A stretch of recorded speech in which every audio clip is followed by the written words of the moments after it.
Just explain the living conditions that you've got, because you've got separate houses, obviously, but then you have, they've got a gravel yard which you need to cross to get access to your property. Absolutely, yeah. And so there is an agreed right-of-way here. The right-of-way, to be clear, it was one property. Yeah. It's been divided into two. Right. And the property, which is ours, has a right-of-way over all their yard for both vehicular and pedestrian access. Got it, as we can see in the picture here. And so everything was pretty well OK until... And they had a young daughter, and they decided that they wanted to put up two sets of gates, the front gates and the gates closer to the house, to protect her, make sure she couldn't get out onto the street. Yeah. OK, so when did it start to go wrong? It started to go wrong when we used our access a little bit more. So initially the outer gates were placed for security of both properties, which we agreed, and then the inner gates were placed on the agreement that they would only be shut when their daughter was out playing. And this worked perfectly to start with, the few times it happened, because I would drive home and I would see both gates are shut, and I would think, she's out in the yard. So I'd be very tentative in coming across and driving to the other side. Yeah. Over a period of time, this developed where the gates were shut all the time, and I had my suspicions as to why that might be. Yeah. And then there was a point where I wanted to bring in two vehicles, and it was that point where it started to get a bit... Because you couldn't fit two vehicles on your drive, and you asked if you could install these two concrete ramps, and at which point, this is when Christopher said to you, are you sure you've got right of access, and started to question this. So that obviously then starts ringing alarm bells. Basically, there was bushes growing on one side, and then there was a raised curb. And then to get across to reverse two vehicles comfortably into our parking spots, I just asked for a concrete ramp.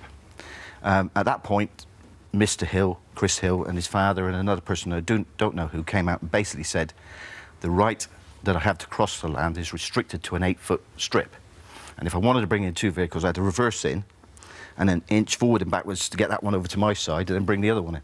Right, OK. And that was the foundation of the dispute. Well, you ended up calling them the gate trolls. Because they closed those gates, you felt like prisoners, and you say that they were placing obstructions so that you can get in or out. So in order to go anywhere, you had to sort of spend 10 minutes just moving all the stuff out the way, drive out the gates, go back, put it all back where they'd left it, and then go. Exactly. So there's a big difference between putting something that actually blocks you and putting something that you have to move out the way or have to drive and risk getting your car scratched or drive through bushes or something.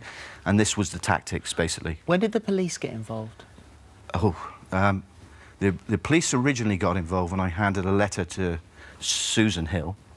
I felt I'd handed one the previous week, but this time I handed one over in person, having a friend witness it, having a friend read it, having a friend watch me sign it, and then I went over and gave it to her, knocked on the door.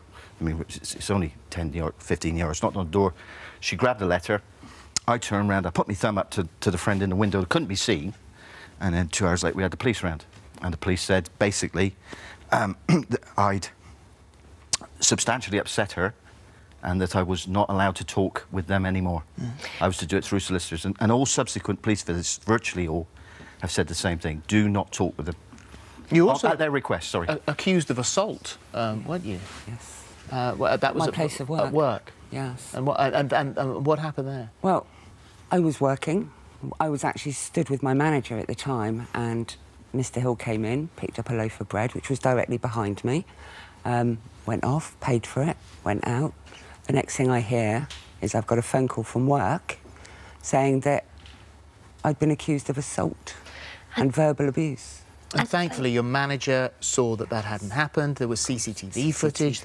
But there were 200 accusations. It's a massive waste of time, police time and money and resources. The police installed CCTV, and so you say that if you complained, it was days before the police came. If they complained, it was a matter of hours. Before they... So you... Sometimes instantly. You think the police were biased? Very. Why? Based on what you've just said. Based on what you've just said. If I made a phone call to say this had happened, like take the co-op. They didn't tell me for 5 days. I had to go to the police to find out what was going on because he reported it not only to the co-op but also to the police. But they didn't come and see me or tell me. What's this done to you? Because this is 4 years. This is your home. This is meant to be your sanctuary where you go and relax. This must be the most peaceful part of your life. Of course. The things that you would take for granted, I presume, being able to go to your front door and not expect to knock on the door from the police or be able to get in and out. We're getting that back now a little bit since the judgment. And it's only now we're realising that the effect has been devastating. Yeah. But because we're in the middle of it, we didn't see it. We would literally say, shall we go out? For example, we'd say, well, let's go down to shops and get something. We say, no, we can leave that. Because we know that we have to film or we have to get prepared to go out. And so what we found is that over the time is that we weren't going out. Yeah. We didn't realise until... Yeah. Well, it's been to court. Obviously, a civil court judge recently ruled in favour of you guys over rights of access, concluded that their neighbours, Christopher and Susan Hill, had deliberately placed the ornaments and pot plants and other items to cause maximum inconvenience. It's landed them with a large legal bill. Susie Hill's right of reply, she says, Grant Shortland and Melanie Heritage have always had a clear right of way over the driveway. They needed 13 feet and the access was never blocked. Plant pots were on the side of the patio. We had one gnome and it wasn't blocking the way. We put up gates for our daughter's safety and they were put in with the consent of Mr. Shortland. I don't believe they felt trapped in their home. Obviously, with something like this, it would be lovely if you could live together now, find a way to... It's been to court. Everyone is alerted to your situation. Do you think there is any... Because the police CCTV came down yesterday, didn't it? So, yes. so is there any way that you can resolve this and be neighbourly?